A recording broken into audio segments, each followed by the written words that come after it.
Hey everybody, how you doing? Tekking and Barry back again. Hey, do you remember the Nidai Katetsu? The second generation Katetsu sword that everybody was sure Zoro was going to get at Wano, considering he has the Sandai Katetsu, and we see the Nidai Katetsu like pretty early on in the arc. So there was a popular theory that Zoro was going to lose the Sandai, like it was going to be destroyed by Kaido or something, and then he would have to pick up the second generation instead and wield that one. And even Luffy picked this up for a little while and used it. And after the beginning part of the arc, it just kind of wasn't relevant anymore. They return it back to Tenguyama Hitetsu, who turned out to be Sukiyaki, and just keeps it in his little house there, and that's it. That's all. So, you know what? Considering what we just found out about Moria in the last chapter, I'm just gonna say, hell with it. Give him the Nidai Katetsu. We'll have Zoro with the Sandai, Ethan Baron Venus Juro, one of the Gorosei, with the Shodai, and Gecko Moria with the Nidai, or Kozuki Moria. Oh, yeah, here we go. All right. So, yeah, Moria's part of the Kozuki clan. That's a thing. Okay, Oda, you know what? This is the ride that you're taking us on. Let's just go and see on Oda's wild ride where this goes, all right? So in the last chapter, chapter 1158, crazy chapter, a lot of nutty stuff happened. But before we even get to the actual chapter, in the cover page of the chapter, we have Yamato's Holy Inari Shrine Pilgrimage, where Yamato and Ocho and Okiku, who is currently the daimyo of Ringo, were visiting a grave in the graveyard. That's typically where graves are, although not always in graveyards. That's like where the majority of graves usually are. Page 1 and Ulti were also there as well, but they were building a snowman version of Kaido off to the side. That's not really important. We didn't know who this individual was. It was a grave of somebody that was stated to be born in the West Blue, okay, but then raised in Wano, okay, and died a hero defending the land from Kaido. And so, Oda was kind of dragging that out for a little bit, like, whose grave is it? Ooh. And then finally we find out, in the last chapter, we see the grave marker and we see the name etched on it, Kozuki Moria. And I don't know about you, but there's only one dude named Moria that we know about. Wouldn't it be funny if it was completely unrelated? There was just another character named Moria the entire time. So yeah, it's definitely Gecko Moria. There was, apparently, I didn't know about this, but somebody commented on the video in the chapter review, because I'm like, there's no way anybody guessed this. How does that even work, right? That came so out of left field. So apparently there's like an old Reddit post from like 7 or 8 years ago, apparently, that mentioned this involving Moria's name, okay? So Gecko, and I'm probably going to mess this up, but the basic gist of how Oda did give us a hint, all right? But you got to do a little bit of work and sort of understand how Japanese works in order to get there, okay? So Gecko Moria's name has always been written in katakana. All right, so in Japanese, you got katakana, which is mostly reserved for foreign words, and then you have hiragana, which is reserved for native Japanese words and phrases, and then you have kanji, and each individual kanji represents like a particular thing, like the kanji for forest or like mori or something like that, right? Okay, so Moria's name, Gecko Moria, always written in katakana. All right, we never got, like, the kanji for his name or anything like that. Now, this is not really a big thing. This happens in manga a lot. Sometimes mangaka will reveal, like, oh, this is how the word is written this way, but then later on we'll reveal it in another way, and that'll give us, like, more introspection into, like, oh, that's what it was really about the whole time, right? Okay, so Gecko, first of all, before we even get there, Gecko Moria's name is a play off of bat. So in Japanese, bat is komori, Gecko Moria, Gecko Mori, Komori. All right, so like every one of the warlords has like an animal that represents them. Boa Hancock is the snake. Crocodile is some kind of alligator or something. Doflamingo is a flamingo, right? You might assume Gecko Moria is a gecko, and he even has a technique that's based off of a gecko. But no, the actual reference is a bat. Okay. So there's a reference there, like on the surface, but there's even more references below, okay? So it's always written in katakana. However, one way that you could write gecko in Japanese with the kanji, not the only way that you could, but one way you could, is to use the kanji for moon and then the kanji for light. And then you could get Gecko, all right? Now, once again, every other time Gecko Moria's name was mentioned and used in the story, these kanji were never used. So then, with the Kozuki clan, and we know because the Kozuki clan is obviously from Wano, and Wano Kuni is the parallel for Japan in the One Piece world, all right? So there's a lot of hiragana and kanji that is used in names and locations in place in Wano, okay? So with that, the Kozuki clan is well known to include the kanji for light and then the kanji for moon, all right? So if you just flip the kanji... So if somebody at least figured it out a long time ago, maybe a few others, but at least some people figured it out a long time ago. And that's the thing with One Piece, man. It's like Oda plays so many different, like, multi-level chess layers. Not even Kinemon himself could figure it out, right? But that's crazy because, you know, there's things people and, like, hyper fans of the story, way more hyper of a fan than even me, will notice and be like, wait a minute. That means this, and then 600 chapters later, vindicated. It's crazy. So let's hear a round of applause for everyone that was able to crack the code on this one. Round of applause, yes. All right. So there's the hint, all right? Now, something else that's interesting about that tombstone. You see Kozuki written for light moon, as it always has, but Moria is written in hiragana this time, not in katakana. So the name on the tombstone is written like this. Kozuki in kanji, Moria written in hiragana, not katakana. Meaning hiragana as more of a native Japanese, or in this case, native Wano term or name. Okay, so there's the stuff about the name. Now, let's dive into the timeline here and try to really break down how this goes because there's a lot to discuss, okay?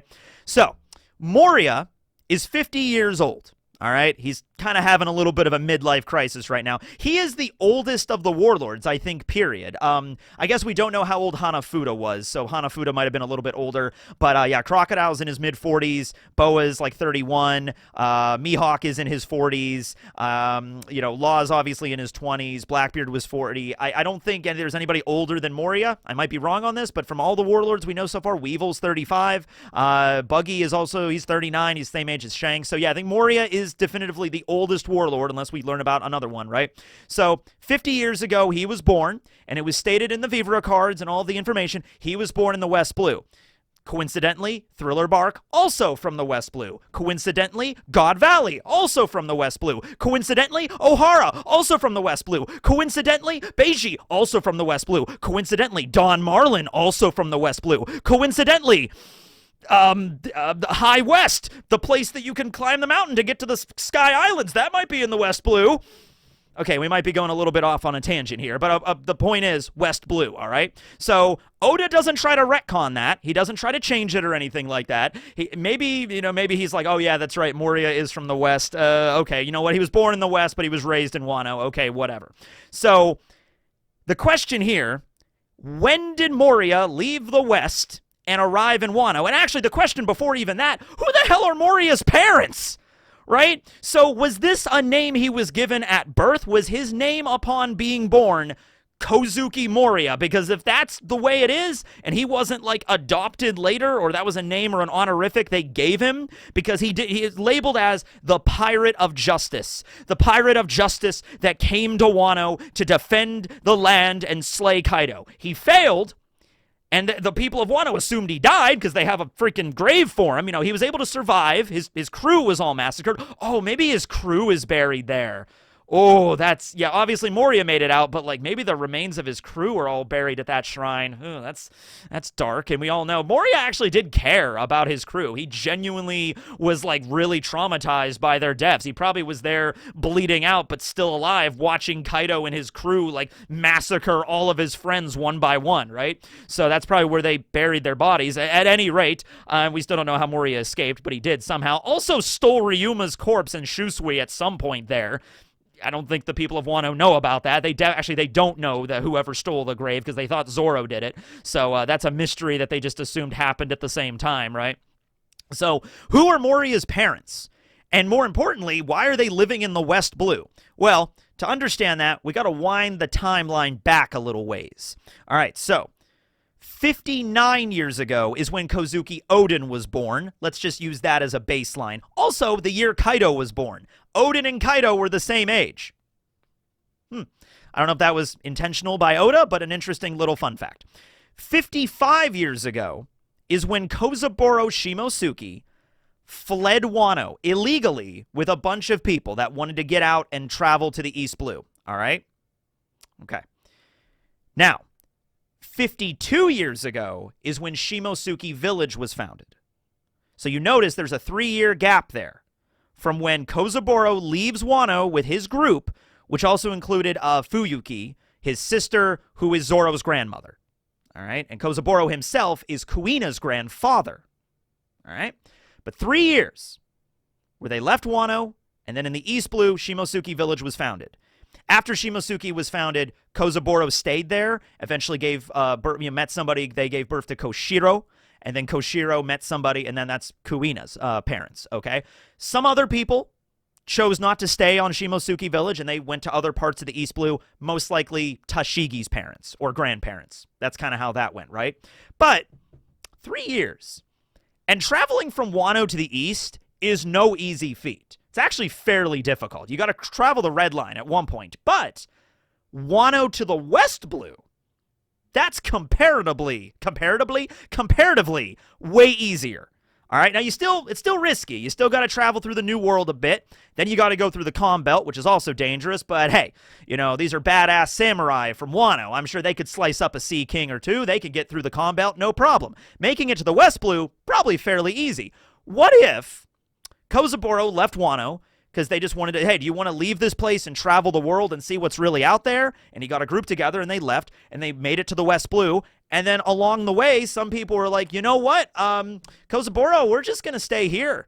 We're going to find an island, or maybe there was a village already in existence, and they were like, hey, we're just going to live here. We're just going to, stay here. And then Kozaburo was like, okay, well, I'm going to keep on sailing. I want to get to the other side of the planet.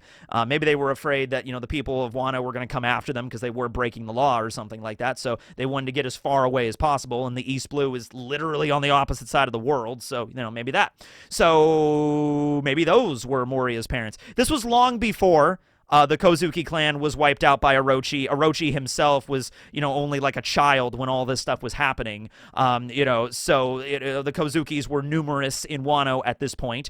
So it's very possible some of the Kozukis, left from Kozaburo's group, or they could have left earlier, and like maybe 100 years ago, there could have been some Kozukis that left the island and ended up in the West and were living there at the time, right?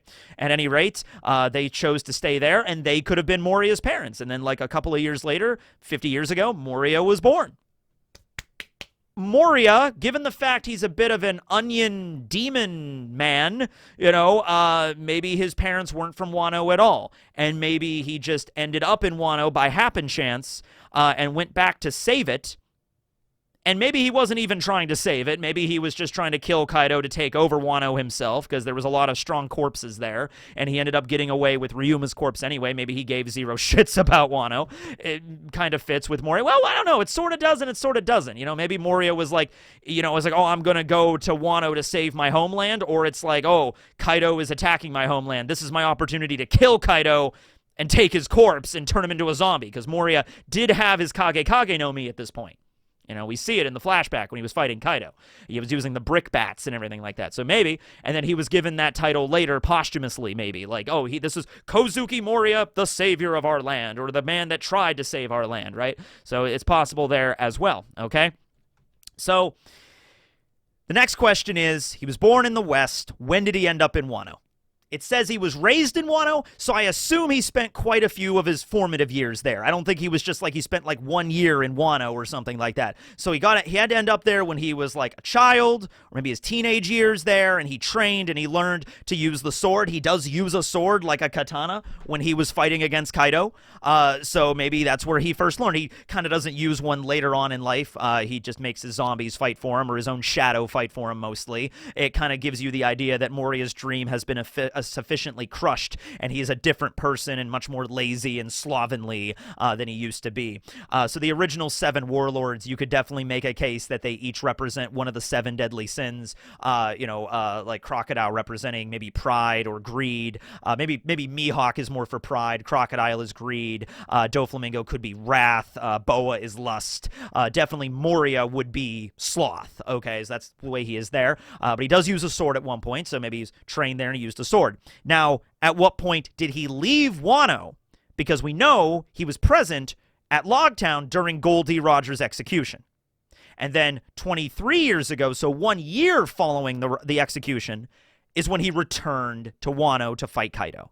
All right, so born in the West, left the West, arrived in Wano, trained and raised in Wano, left Wano, went to Goldie Roger's execution, returned to Wano, fought Kaido, lost to Kaido, crew was decimated, stole Ryuma's corpse and his sword, Shusui, started up eventually the Thriller Bark Pirates, this was a little bit later, and the operations of Thriller Bark. So it was 10 years before, when the Straw Hats were there, before the time skip, it was 10 years ago. So it would have been 12 years ago from the current story is when Moria met Hogback. Absalom and Perona had already been part of the crew at this point. They met Hogback 12 years ago, and with Hogback's medical expertise and being able to like grave rob and patch up all of the corpses and everything like that to make them marionettes, as they called them, that was when the Mysterious Four began the Thriller Bark operation in the Florian Triangle and started to lure ships in there. Okay, that was 12 years ago, right? So there's a couple of gaps here. The biggest gap is obviously from the birth of Moria to Roger's execution, which was 24 years ago. So Moria would have only been 26. Well, I say only 26, but like there's so much time in the middle of that 26 years. What the hell was he doing, right? Okay. Also, just as a side note that I wrote down here, Oden left Wano 30 years ago to go be part of Whitebeard's crew, and then eventually Roger's crew, and then he returned 25 years ago after the crew had discovered the One Piece, and they dropped him off at Wano, right? So there's no way to look at, I mean, like, Moria and Oden had to have been on Wano at the same time. So if anybody feels like, you know, going for a scavenger hunt or maybe like a Where's Waldo kind of adventure, I guess go back and reread all of Oden's flashback and pay attention to, like, everybody in the background. Moria might be there somewhere. Maybe not, because maybe that's too much of a giveaway, even putting him in the background, but I don't know, maybe. It's kind of like Bartolomeo was present at Logtown, but he's not actually in, like, if you read Logtown from, like, volume 9 or 10 or whatever, yeah, he's not there. You know what I mean? He's not actually there. Although I think there's a character that kind of looks like Bartolomeo that some people were like, that was him. As like, I don't know. I don't think Oda had Bartolomeo planned all the way that far back, right? And I don't even know if Oda intended Moria to always be a Kozuki or whatever. But for this to make sense, to spend his formative years there, Moria would have most likely, well, he was definitely there when Oden was there, because, well, when Moria fought Kaido, Oden was doing the dance number and everything like that. So, yeah, that's the case. But I'm talking, like, before that, because that would have been when Moria was 20 years old, when Oden fled to go be on Whitebeard's crew. So I feel like if he was raised in Wano, I feel like he would have been in Wano at that point, right? We also don't know. I would assume he already had the pirate crew when he saw Roger's execution, right? It could have been a thing where he went to the execution and then was inspired to become a pirate. But in 1 year's time, he gathers a crew together and they go all the way to Wano. Hey, I mean, Luffy did it. You know, he gathered a crew together and was able to make it all the way to the first half of the Grand Line in less than a year, so it's not impossible.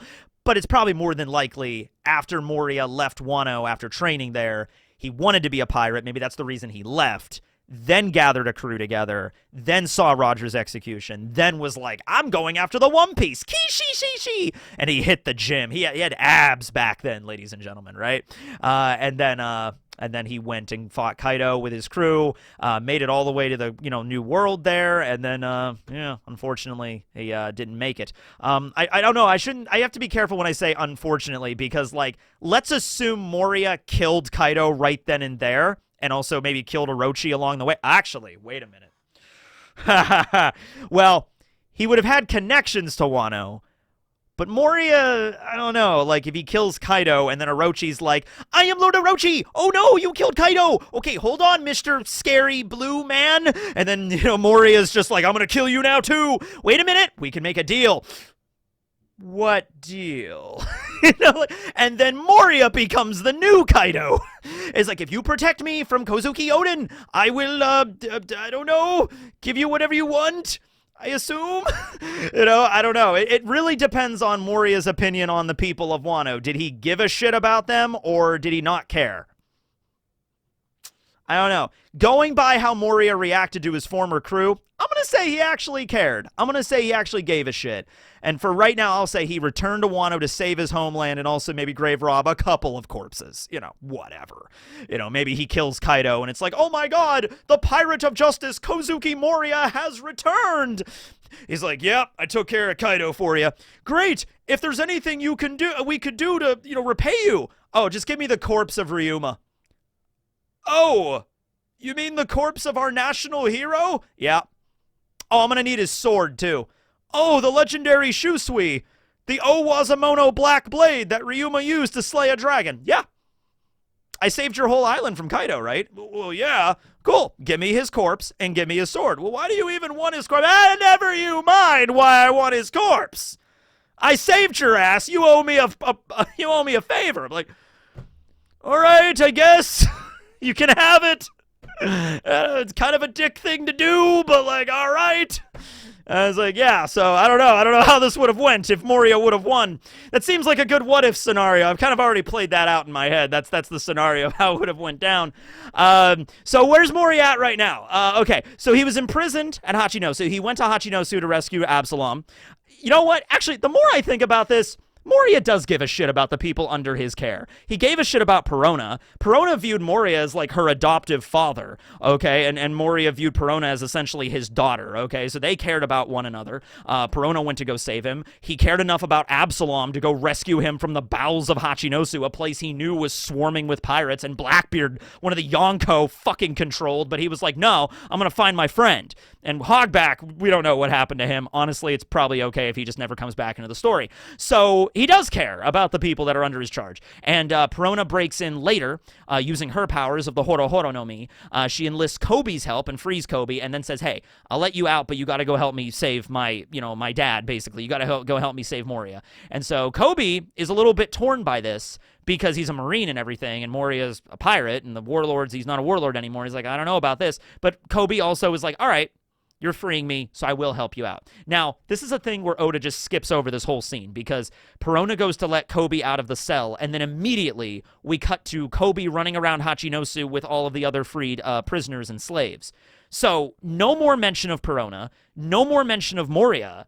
I guess we assume Kobe helped to rescue him, and then Perona and Moria left, and then we just don't see them anymore. They got off Pirate Island in the middle of when Sword was attacking to rescue Kobe, I guess. I don't know. So he's definitely not dead, because that would have been a weird thing if it's like, oh, we tried to rescue Moria, but he was dead the whole time, so gerp, sorry, Perona. I'm getting out of here. And Perona's just crying, like, no, Moria. And then Kobe's like, all right, well, see ya. And then leaves. No, I don't think that's the way it went down. So Perona and Moria are together right now. They're probably going to rendezvous with Hogback. I assume Hogback is still part of the group. Absalom is dead. He was killed. Maybe they managed to take Absalom's body, so maybe they can resurrect him as a zombie, I guess. Maybe they could. Zombie Absalom, right? But, this is a very interesting piece of Moria lore that we have received now, and may actually drive, like, in this final battle that we're going to get, right? Where, like, Doflamingo, of course, is going to bust out of Impel Down along with Bon Clay, and they're all going to get out of there, and they're going to be part of something. This could be the plot hook to get Moria back into the fray, man. This could be the moment for Moria, where Moria right now, as we speak, is hitting the gym. He's doing the crunches. He's using his bow flex or whatever. He's lifted some weights, and he returns to Wano, and everyone's like, the hero, Kozuki Moria, we thought you died. It's like, no, I have risen to save you. And then like Momonosuke's like, get this man a sword. And then Sukiyaki is just like, I have just the one. It's like a shotgun, but it's like, I have just the one. Forged in darkness from the souls of 1,000 imprisoned demons, we have the Nidai Katetsu. Wield this blade, Kozuki Moria, and slay all of Wano's enemies. Moria picks it up and he's just like, Kishishi. Kishishi. Then his like voice just drops immediately. Kishishi. It shall be done. And then Moria just has a giant army of zombies. I'm talking 50,000 zombies. No, even more. 5 billion zombies ready to go, battle ready, all armed to the teeth. Moria walks into Ringo and he raises all of the dead samurai from the battle as corpses to fight in the final war of One Piece. Ah! This is just if Moria was the protagonist of One Piece. This is just what it would be. Moria has received protagonist energy powers now. But hey, it's crazy what'll happen when you just find out like what somebody's last name really is. You know, it's just a lot of lore. Okay, well, thanks for watching, everybody. That's some crazy ideas on what might happen with Moria in the future. Hope to see him back and hope to see him training and maybe getting a cool sword. Thanks for watching, everybody. This will be Tekking, signing out. Later, everyone.